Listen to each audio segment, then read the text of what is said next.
আসসালামু আলাইকুম গাইস। তো আজকে ছানার পায়েস রান্না করা যাক। তো তার জন্য আমি প্রথমে ছানা নিয়েছি, তাতে গুঁড়ো দুধ অ্যাড করে আমি ওটা ভালো করে মিক্স করে নেব, যতক্ষণ না ছানা আর দুধটা ভালোভাবে মিক্স হয়ে যাচ্ছে। তো এটাকে মিক্স করে নেওয়ার পরে আমি এটাকে কিছুক্ষণের জন্য সাইডে রেখে দেবো মিক্স করে নিয়ে।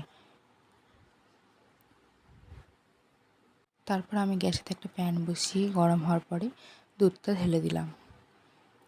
ঢেলে দিয়ে আমি ওটাকে ভালো করে নাড়তে থাকবো যতক্ষণ না দুধটা একটু গাঢ় হচ্ছে। তো তারপরে আমি ওতে আমলের এই মিল্ক মেডটা যেটা আমি ইউজ করি ওটা আমি অ্যাড করে নেব, যাতে মিষ্টিটা ভাবটা আসে, ফ্লেভারটা আসে মিষ্টির। তো ওটা অ্যাড করে নেওয়ার পরে আমি ছানাগুলো একটু গাঢ় হয়ে যাওয়ার পরে আমি ছানাগুলো অ্যাড করে নিচ্ছি।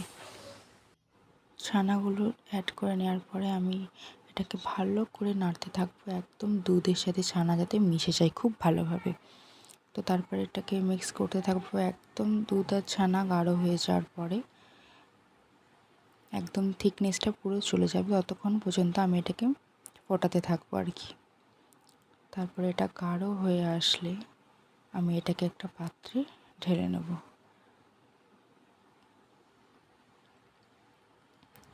এটা যে এতটা টেস্টি হবে আমি ভাবতেও পারিনি, ছানার পায়েস এত টেস্টি হয়।